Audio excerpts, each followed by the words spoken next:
আসসালামু আলাইকুম প্রিয় দর্শক, অন্য মঞ্চের আলাপচারিতায় আপনাদের সকলকে স্বাগত জানাচ্ছি। আসসালামু আলাইকুম। যা দেখছি, যা শুনছি, আমার নিজের কানকে বিশ্বাস হতে যাচ্ছে না, আর যা দেখছি নিজের চোখে বিশ্বাস হতে যাচ্ছে না।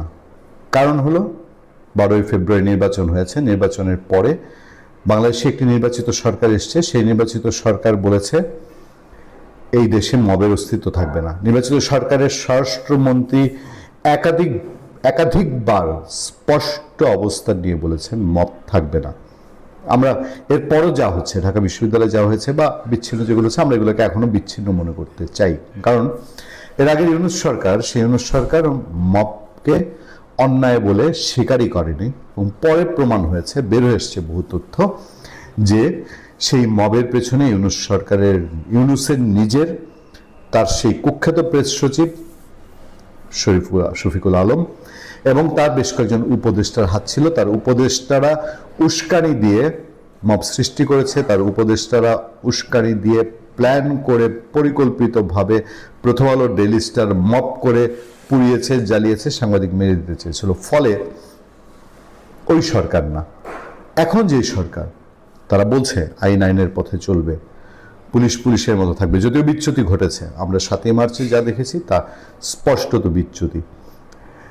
তারপরও আমরা আশায় থাকতে চাই, নতুন সরকার আমরা সময় দিব, সময় দেওয়া উচিত, আমরা সময় দিতে চাই, এবং আমরা চাই এই সরকারের সফলতা, তারেক রহমান সফল একজন রাষ্ট্রনায়ক হোক। এটা যে কোনো সুস্থ একটা দেশের নাগরিকের প্রত্যাশা হবে যে অনেক চড়াই উতরাই পার হয়ে একটা সরকার এসছে। এবার সেই সরকারের সময় যদি এই ধরনের কথা শোনা যায় এবং সেই লোক যদি আইনের শাসনের হাতে না আসে, তাহলে আপনি কিভাবে নিজেকে বিশ্বাস করবেন আর আশায় থাকবেন?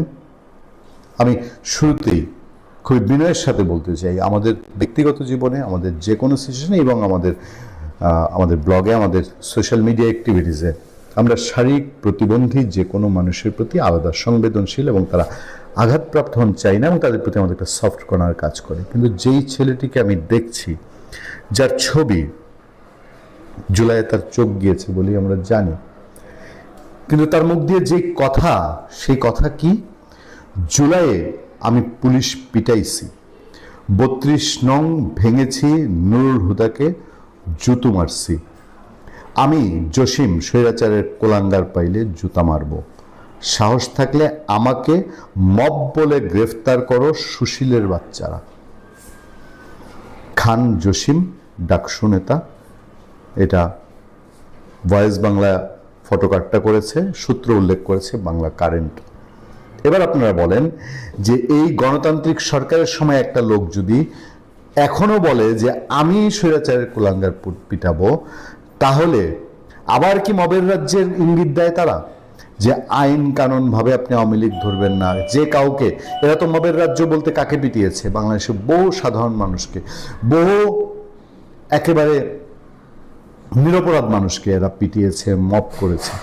এখন সে হুমকি দিচ্ছে, সে বলছে আমি নুরুল হুদাকে পিটিয়েছি। পুলিশ পিটাইছে 5 আগস্ট বা 8 আগস্ট, 15 আগস্ট পর্যন্ত যদি হয়, এটার জন্য তাদেরকে মাফ করে দিয়েছে, এখন পর্যন্ত মাফ করে দিয়েছে।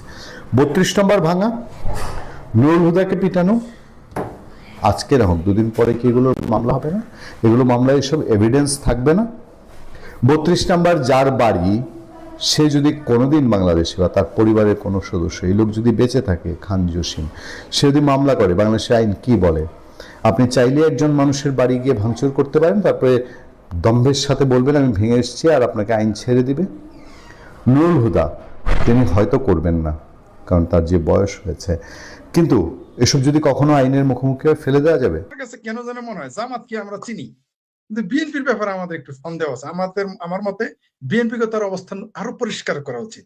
কারণ আমরা দেখলাম, আমি এটাকে নাম দিয়েছি মুসলেখা সরকার। এই যে আমাদের বীর মুক্তিযোদ্ধা, বীর বিক্রম, মেজর হাফিজ, একজন স্পিকার, একজন মুক্তিযোদ্ধা, একজন সাবেক সৈনিক, যারা দুইবার তিনি জান দিতে গিয়েছেন, সেই ব্যক্তিটি যখন এই যে দেইলে রাজাকার, নিজামী কাদের মোল্লাদের মতো পরীক্ষিত প্রমাণিত স্বাধীনতা বিরোধীদের, মানবতা বিরোধীদেরকে শোক প্রস্তাবের আওতায় আনলেন, এটা তো আমাদের আত্মহত্যা করা হয়েছে। তাহলে এখানে সাধু শয়তান কে বোঝা বড় মুশকিল। কখনো মনে হচ্ছে যে সাধু তার শয়তানের বেশে, শয়তান সাধুর বেশে, কখনো মনে হচ্ছে শয়তান সাধুর বেশে। মানে বিষয়টা তো এরকম হয়ে গেল। আমরা একবারও আমরা দেখলাম সেইখানে কার কার যে নাম নেওয়া হলো, আমরা অবাক হয়ে গেলাম। মানে যাদের নাম ডাস্টবিনেও রাখা যাবে না তাদের নাম নেওয়া হয়েছে, কিন্তু একটাবার বঙ্গবন্ধু শেখ মুজিবুর রহমানের নাম নেওয়া হয়নি। অন্তত একটাবার নেওয়া উচিত ছিল, গালি দিয়েই নিত, একটাবার নিত। আমরা সুপ্পু সাহেবকে দেখলাম মহামান্য রাষ্ট্রপতি, হেড অফ দ্য স্টেট, তাকে আমরা দেখলাম, তিনি তো মহা সৌভাগ্যবান। পৃথিবীতে যদি সবচেয়ে সৌভাগ্যবান ব্যক্তি থাকে, এই যে আমাদের মহামান্য শাহাবুদ্দিন সাহেব, তিনি ছাত্রলীগ করতেন, তিনি যুবলীগ করতেন, তিনি মুক্তিযোদ্ধা ছিলেন, তিনি আমলা ছিলেন, কোথায় তিনি ছিলেন না, তিনি সাংবাদিক ছিলেন, তিনি ব্যাংকার ছিলেন, কি কি যেন ছিলেন আরো, মানে হোয়ার হি ওয়াজ নট, এটা না, মানে উনি দুযোগেও ছিলেন, আবিয়া দুযোগে, আমার জান্নাতুল ফেরদাউসে ছিলেন। তিনবার তিনি কি মহাসুযোগটা পেলেন।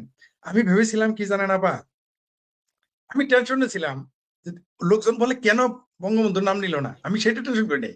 আমি টেনশন করছি যে এই লোকটা ভাষণ দিতে দিতে কখন না ভুলে জয় বাংলা বলে ফেলে।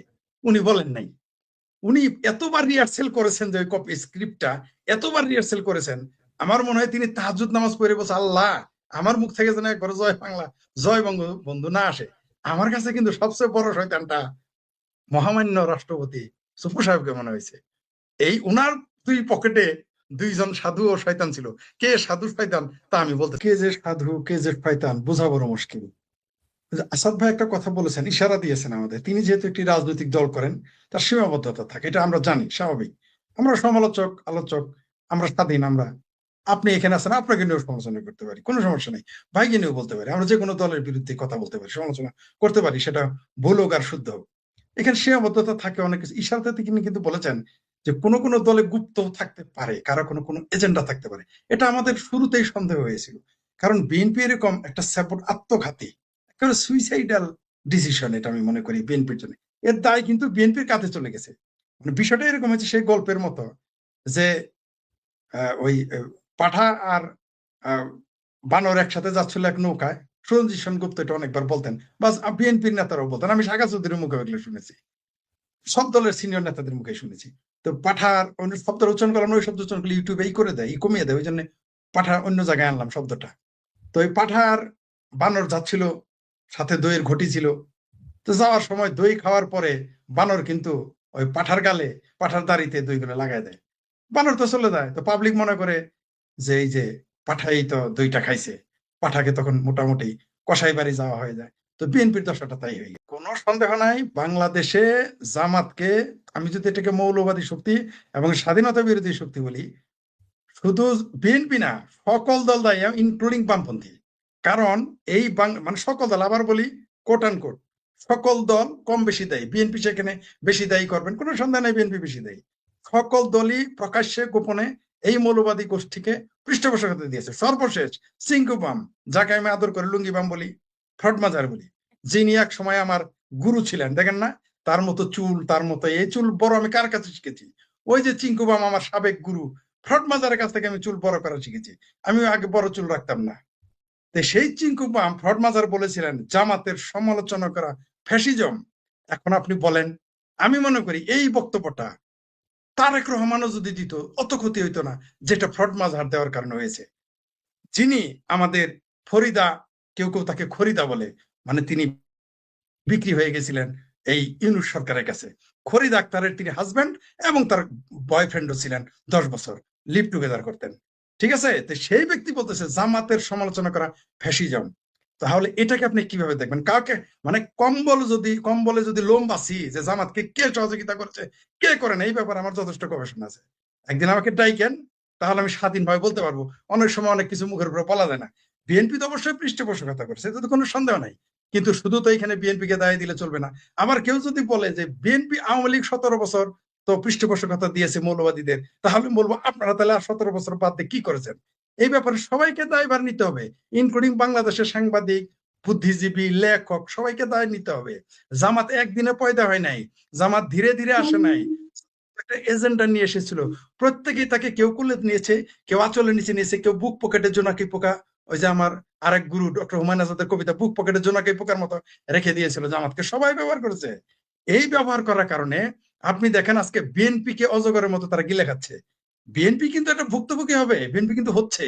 আজকে দেখেন ওই যে আমার এক ভাবির পোলা, পাটোয়ারি নাকি ফাটোয়ারি নাম কি যেন নাম মনে থাকে না আমার, অনেক ভাবির পোলা তো। এই বদমাইশ, এই নাবালক যার রাজনৈতিক খতনা হয় নাই, মুসলমানই হয় নাই, মির্জা আব্বাসকে, তার সাথে আমার রাজনৈতিক দ্বিমত থাকতে পারে, যেভাবে গালাগালি করছে লোকটা, কিন্তু আজকে যে স্ট্রোক করেছে, আপনি কি মনে করেছেন সে স্ট্রোক করার লোক? এইগুলো সব বরদাস্ত করতে পারে নাই, বিএনপি তাকে ছুট দিয়েছে, সবাই প্রশ্রয় দিয়েছে। আপনি দেখেন মাথায় সবাই তুলেছে। আজকে এই কুফলের কারণে সবার ভুলে অবশ্যই সেখানে বিএনপি সর্বোচ্চ বেশি দায়ী, কোনো সন্দেহ নেই। এটা হয়তো আমাদের আসাদ ভাই বলতে পারবেন না সঙ্গত কারণেই, কিন্তু আমরা জানি, সবাই জানে যে পৃষ্ঠপোষক। কিন্তু এখন দেখেন সবার আগে কার ক্ষতি করতেছে এখন? সবার আগে এখন কিন্তু তারা বিএনপিকেই অজগর, ওই যে সেই দুবাইয়ের শাসক একটা অজগর পালতো, হঠাৎ করে সে তার তার যে ডাক্তার ছিল তাদের তো থাকে, গিয়ে বলছে যে আমার অজগর তো খায় না। বলছে কেন খায় না, কি করে আচরণ বলেন? কয় শুধু আমাকে গলায় জড়িয়ে পেঁচিয়ে শরীরে পেঁচিয়ে পেঁচিয়ে ঘুমায়। কয় তাই? কয় তাড়াতাড়ি এই অজগরকে হয় চিড়িয়াখানা পাঠান, নাহলে টুকরা করেন। কেন? কয় আপনার মাপ নিতেছে। কয় আপনার মাপ নিতেছে, কয়দিন পর আপনার গিলে খাবো, এই জন্য খাওয়া দাওয়া বাদ দিছে। একটা বড় মানুষ, আপনার খাইতে তো একটু সময় লাগবে, এই জন্য না খায় থাকে। তো জামাত যেই যেই মুহূর্তে একটু ঢং ধরেছে, অজগরের মতো বিএনপি কে পেঁচায় বসে আছে, খাবে আগে বিএনপি কে, এই আশায় সে বসে আছে।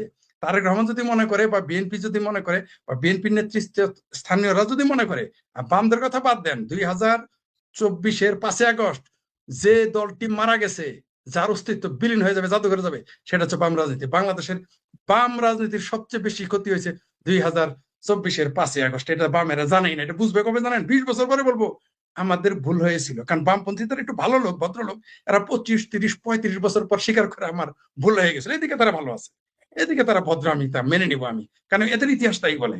ঠিক আছে, এটা সব, এটা ভারতেই বলেন, আর বাংলাদেশে বলেন, আর ইরানেই বলেন, আর ইরাকি বলেন, আর আমেরিকা বলেন, আর সোভিয়েত ইউনিয়ন বলেন, এরা পরে স্বীকার করে। কারণ আমি তো বাম রাজনীতি করার লোক, আমি মুখস্থ করে আসছি এদের ব্যাপারে। যাই হোক, এখনো বাম রাজনীতিতেই আমি বিশ্বাস রাখি, কোনো সন্দেহ নাই, তাদের যতই গালি দেই। যাই হোক, তো এই যে অবস্থানটা, আপনি কিভাবে কারে দুষবেন কারে? সুতরাং বাংলাদেশে চলছে সাধু ও শয়তানের খেলা। এখানে মেলা বসেছে, এখানে এমন একটা রাজনৈতিক মেলা বসেছে যেখানে সাধু ও শয়তানের খেলা। সেটা সংসদ ভবন হোক আর রাজপথ হোক, সব জায়গায় সাধু আর শয়তানের খেলা। তবে অনেক মুখোশ 2024-এর 5 আগস্টের পর মুখোশ খুলে গেছে। এটা ভালো হয়েছে জাতির জন্য, এটা দরকার ছিল। যে যুদ্ধটা 4-5 দিনের মধ্যে শেষ হয়ে যাবার কথা ছিল, সেই যুদ্ধটাই কিন্তু ক্রমশ দীর্ঘ হচ্ছে। অলরেডি 2 সপ্তাহ পার হয়ে গেছে। এই যুদ্ধে ইরান কি আমেরিকাকে, ইসরায়েলকে সাময়িকভাবে পরাজিত করতে পারবে, নাকি ভিন্ন এক কৌশলে অর্থনীতি, তেল বাজার এবং আঞ্চলিক অস্থিরতার মাধ্যমে আমেরিকাকে একটি ফাঁদে ফেলবে? এই পরিস্থিতিতে অনেক বিশ্লেষকই বলছেন যে ইরান কি তাহলে আমেরিকার জন্য নতুন ভিয়েতনাম? যুদ্ধের 15 দিন পার হয়ে গেল। এই যুদ্ধ নিয়ে এখন সারা পৃথিবী আলোড়িত। ট্রাম্প যুদ্ধবিরতির প্রস্তাব দিয়েছে, ইরান সেটি নাকচ করে দিয়েছে। ইরান বলছে যে তাদের শর্তে যুদ্ধবিরতি হতে হবে, এবং 2 দিন আগে ইরানের প্রেসিডেন্ট মাসুদ পেজেশকিয়ান, তিনি রাশিয়া এবং পাকিস্তান, 2 দেশ এখানে মধ্যস্থতাকারী হিসেবে কাজ করছে, তাদের কাছে 3টি প্রস্তাব দিয়েছেন। সেই প্রস্তাবের কথা আপনারা জানেন। তার প্রথমটি হলো যে এই সংঘাতে, এই যুদ্ধে ইরানের যে ক্ষয়ক্ষতি হয়েছে তার জন্য আমেরিকাকে ক্ষতিপূরণ দিতে হবে। এই যে ইরান যে পারমাণবিক সক্ষমতা অর্জন করেছে, শান্তিপূর্ণ কর্মসূচি চালাচ্ছে, এটি তাদের অধিকার। এই বৈধ অধিকারকে স্বীকৃতি দিতে হবে, এবং আমেরিকা ইসরায়েলকে লিখিত দিতে হবে যে তারা আর কখনোই ইরানকে আক্রমণ করবে না। এই 3টি শর্ত পূরণ হলে ইরান যুদ্ধবিরতিতে রাজি আছে। কিন্তু এই শর্ত 3টি দেখে নিশ্চয়ই বোঝা যাচ্ছে যে এই শর্ত 3টি মানা মানে হলো এই যুদ্ধে আমেরিকা এবং ইসরায়েলের পরাজয় স্বীকার করে নেওয়া। সুতরাং ট্রাম্পের পক্ষ থেকে এখন পর্যন্ত এই শর্ত মেনে নেওয়ার কোনো লক্ষণ দেখা যাচ্ছে না, বরং ইরান যে হরমুজ প্রণালীর উপরে তাদের দখল বজিয়ে রাখছে, যে হরমুজ প্রণালী হলো পৃথিবীর 20-25% তেল এই রুট দিয়ে সরবরাহ করা হয়, সেটি অনেকটাই ইরানের দখলে রয়েছে, এবং এই হরমুজ প্রণালী দিয়ে আমেরিকা, ইসরায়েল বা তাদের মিত্র দেশের তেলবাহী জাহাজকে তারা যেতে দেবে কিনা সেটা নিয়ে কিন্তু নানা রকমের টেনশন কাজ করছে। গত বুধবার ট্রাম্প বলেছিলেন যে মার্কিন নৌবাহিনী দিয়ে তিনি হরমুজ প্রণালীর দখল নেবেন এবং সেখান থেকে জাহাজ চলাচল নির্বিঘ্ন করবেন, কিন্তু পরের দিন বৃহস্পতিবারই তাদের এক মন্ত্রী বলেছেন যে মার্কিন নৌবাহিনী এখনো প্রস্তুত না, বরং তারা যেভাবে যুদ্ধটা চালাচ্ছে সেই যুদ্ধটা আরো বেগবান করতে চায়। এই ক্ষেপণাস্ত্র হামলা এবং অন্যান্য ভাবে তারা চেষ্টা করছে। এদিকে ইরান মুহুর্মুহু আক্রমণ করছে ইসরায়েলকে, যে তাদের যে বহুস্তর বিশিষ্ট আকাশ প্রতিরক্ষা ব্যবস্থা, যে আয়রন ডোম, তারপরে ডেভিড স্প্রিং, এই সব দিয়ে যে তারা ইসরায়েলকে প্রোটেক্ট করছিল, কিন্তু ইরানের মুহুর্মুহু ক্ষেপণাস্ত্র হামলায় সেই আকাশ প্রতিরক্ষা ব্যবস্থা অনেকখানি দুর্বল হয়ে পড়েছে এবং সেটি আর এখন আগের মতো নিশ্ছিদ্র নেই। উত্তর ইসরায়েলের একটি শহরে ক্ষেপণাস্ত্র হামলায় 100টার মতো বাড়ি ধ্বংস হয়েছে এবং অনেকেই সেখানে আহত হয়েছে। অর্থাৎ ইসরায়েল এখন আক্রান্ত হচ্ছে। ইসরায়েলের যে আর্লি ওয়ার্নিং সিস্টেম ছিল, যে ক্ষেপণাস্ত্র দেখা মাত্রই 30 থেকে 90 সেকেন্ডের মধ্যে তাদের যে সাইরেন বাজতো, সেই সিস্টেমটাও দুর্বল হয়ে গেছে। অর্থাৎ ইসরায়েলের মানুষ এখন অনেকটাই অরক্ষিত অবস্থায় রয়েছে। এদিকে ইরানের মিডিয়ায় বলা হচ্ছে যে 7ই মার্চ একটি হামলায় নেতানিয়াহু এবং তার ভাই নিহত হয়েছেন। যদিও ইসরায়েলের পক্ষ থেকে এটিকে অস্বীকার করা হয়েছে এবং বিশ্ব মিডিয়া এই নিউজটাকে সমর্থন করছে না, কিন্তু 7ই মার্চের পর থেকে নেতানিয়াহুকে কিন্তু প্রকাশ্যে দেখা যায়নি। ইসরায়েলের পক্ষ থেকে অনেক বিশ্লেষক বলার চেষ্টা করছেন যে চলমান সংঘাতে নিরাপত্তার কারণেই হয়তো নেতানিয়াহু কোনো সেফ জায়গায় অবস্থান করছেন। নেতানিয়াহু যদি আসলেই নিহত হতেন তাহলে এটা হয়তো ওয়ার্ল্ড মিডিয়ায় চলে আসতো। এটার জন্য আমাদের ইরানের মিডিয়ার উপরে ডিপেন্ড করতে হতো না।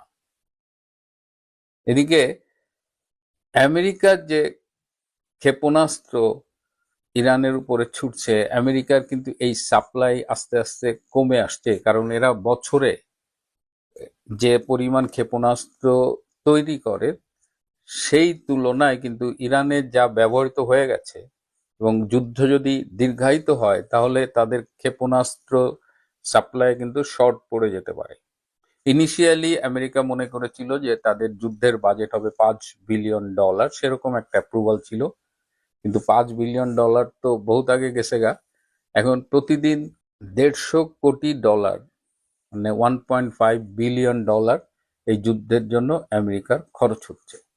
আমেরিকা যখন এই এক একটা ক্ষেপণাস্ত্র এত ব্যয়বহুল, ঠিক তখনই ইরান কিন্তু ড্রোন হামলা করছে, ক্ষেপণাস্ত্র হামলা করছে, এবং ইরানের কিন্তু লো কস্ট মিসাইল, এগুলোর দাম কয়েক $1,000, আর আমেরিকার এক একটা মিসাইল তো $1 মিলিয়ন ক্রস করে গেছে। তো এরা এই লো কস্ট ক্ষেপণাস্ত্র দিয়ে যেভাবে ব্যতিব্যস্ত রেখেছে ইসরায়েলকে, এবং সবচেয়ে অ্যালার্মিং যেটা আজকে শুনলাম যে এখন ইরান আমেরিকাকে টার্গেট করে আক্রমণ করার প্ল্যান করছে এবং তারা ক্যালিফোর্নিয়ায় অ্যাটাক করার প্ল্যান করছে। দূরপাল্লার ক্ষেপণাস্ত্র দিয়ে তারা ক্যালিফোর্নিয়ায় আঘাত করার একটা প্ল্যান করছে। এটা খুবই অ্যালার্মিং। এদিকে ইরানের খার্গ আইল্যান্ড আছে, খার্গ দ্বীপ, যেখান থেকে প্রায় 90% তাদের অপরিশোধিত তেল সেখান থেকে বিভিন্ন দেশে রপ্তানি হয়, সেখানে আমেরিকা অ্যাটাক করেছে।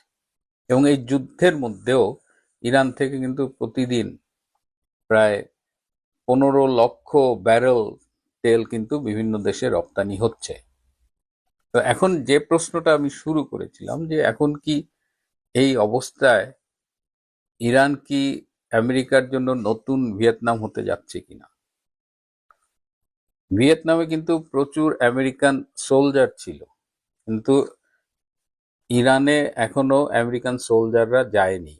মাঝে শোনা গেছে যে কুর্দি যে বিদ্রোহী সেনাবাহিনী আছে তাদের দিয়ে প্রক্সি ওয়ারে পাঠানো হবে ইরানের সাথে যুদ্ধ করতে। দেখি ইরান বলছে যে আমরা মার্কিন সেনাদের জন্য অপেক্ষা করছি। তো মার্কিন সেনারা যদি ইরানে যায় তাহলে যুদ্ধটা নতুনভাবে টার্ন নেবে। ভিয়েতনামে প্রচুর মার্কিন সৈন্য গিয়েছিলেন এবং ভিয়েতনামে 58,000 মার্কিন সৈন্য নিহত হয়েছিল এবং এই যুদ্ধটা চলেছিল, মানে যদি সবকিছু ধরি তাহলে প্রায় 20 বছর, আর 10 বছর হলো সংঘাতটা একদম তীব্রভাবে চলেছিল। এবং সেখানেও কিন্তু আমেরিকার সামরিক উপস্থিতি অনেক বেশি ছিল। তারপরেও ভিয়েতনামে আমেরিকা পরাজিত হয়ে ফিরে এসেছে, কারণ সেই সময় একদিকে দীর্ঘ যুদ্ধে আমেরিকান সোলজারদের ক্লান্তি, আমেরিকার ভেতরে যুদ্ধবিরোধী মনোভাব, অর্থনীতির উপরে চাপ, সবকিছু মিলিয়ে আমেরিকা কিন্তু পরাজয় স্বীকার করে ব্যাক করেছিল। কিন্তু আজকে ইরানের সাথে যে যুদ্ধটা আমেরিকার হচ্ছে, এখানে মানে আমেরিকান সোলজাররা এখনো যায়নি, দ্যাটস দ্য ডিফারেন্স।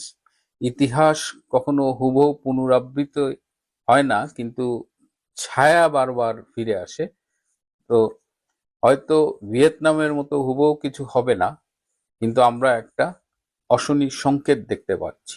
এবং ইরানের পক্ষ থেকে তার যে আরো কিছু সহযোগী সংগঠন আছে, যেমন ইয়েমেনের হুতি, তারপরে ইরাকের একটা মিলিশিয়া বাহিনী, ওদিকে লেবাননের হিজবুল্লাহ, এরাও কিন্তু ইসরায়েলের বিরুদ্ধে আক্রমণ শানাচ্ছে। মানে তাদের জায়গা থেকে শনে শনে, মানে শত শত ক্ষেপণাস্ত্র তারা ইসরায়েলে ছুটছে। তো এই যে একটা অবস্থা, এবং এর ফলে কি হচ্ছে, বিশ্ব অর্থনীতিতে একটা চাপ পড়ছে, বিশ্ব তেলের বাজারে অস্থিরতা দেখা দিয়েছে। এই গত কয়েক বছরের মধ্যে সর্বোচ্চ দাম এখন ব্যারেল প্রতি $100 ক্রস করেছে। ইরান আজকে বলেছে যে তারা এমনভাবে এই হরমুজ প্রণালী কন্ট্রোল করবে যাতে বিশ্বের তেলের দাম ব্যারেল প্রতি $200 উঠে যায়। এবং যদি এই দাম বাড়ে, এটার তো শুধুমাত্র তেলের মধ্যে থাকে না, এটা বিশ্ব অর্থনীতিতে চাপ পড়ে, এটা পরিবহন ব্যবস্থায় চাপ পড়ে, এটা যে আলটিমেটলি আমাদের যে প্রতিদিনের জীবনযাত্রার ব্যয় সেটাকে এফেক্ট করে। সো এটা সারা পৃথিবীতে একটা অস্থির অবস্থা তৈরি করবে।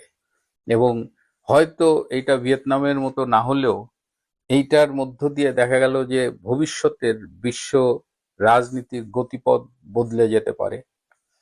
রাশিয়া এখানে মধ্যস্থতাকারীর ভূমিকা রাখছে। আবার কয়েকদিন আগে রাশিয়ার সাথে ইরানের একটা সামরিক চুক্তি সাইন হয়েছিল। সেই চুক্তির আওতায় রাশিয়া সরাসরি যুদ্ধে অংশগ্রহণ না করলেও তাদের কিন্তু নানানভাবে সহায়তা করছে, বিভিন্ন ইন্টেলিজেন্স ইনফরমেশন দিচ্ছে। চীনও নানানভাবে ইরানকে হেল্প করতেছে। এই অবস্থায় এখন স্বভাবতই সেই প্রশ্ন ঘুরে ফিরে আসছে যে ভিয়েতনাম যদি নাও হয় তাহলেও এই অর্থনৈতিক চাপ, এই ক্লান্তি, এই আমেরিকার ইন্টারনাল যে ট্রাম্পের কিন্তু এই যুদ্ধের পক্ষে জনসমর্থন কিন্তু খুব কম। এটা 25-30% যুদ্ধের পক্ষে, আর প্রায় 45-50% যুদ্ধের বিপক্ষে।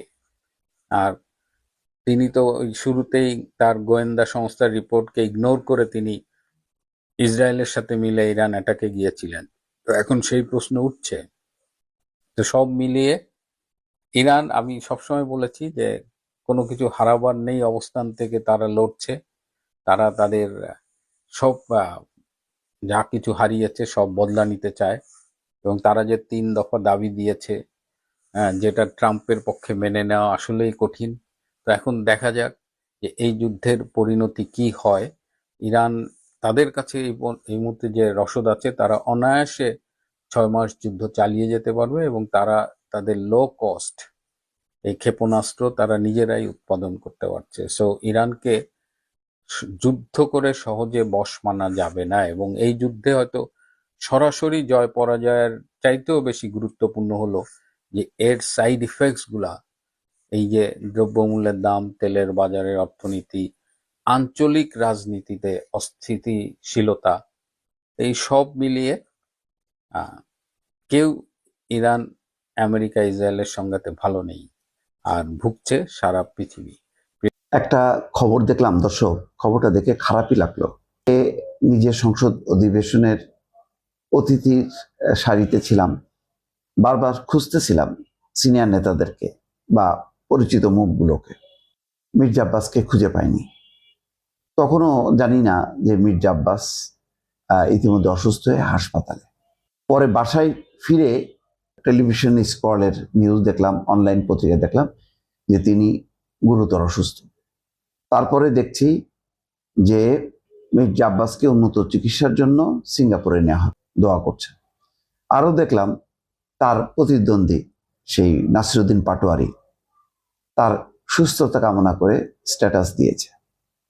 কিন্তু তারপর আমার কথা থাকে, কেন জানি মনে হয় যে এইবারের পুরো নির্বাচনের সময় সবচেয়ে যে জঘন্য কাজটি হয়েছে ঢাকা ৮ নির্বাচনে, সেখানে মির্জা আব্বাস জয়ী হয়েছে, নাসিরুদ্দিন পরাজিত হয়েছে।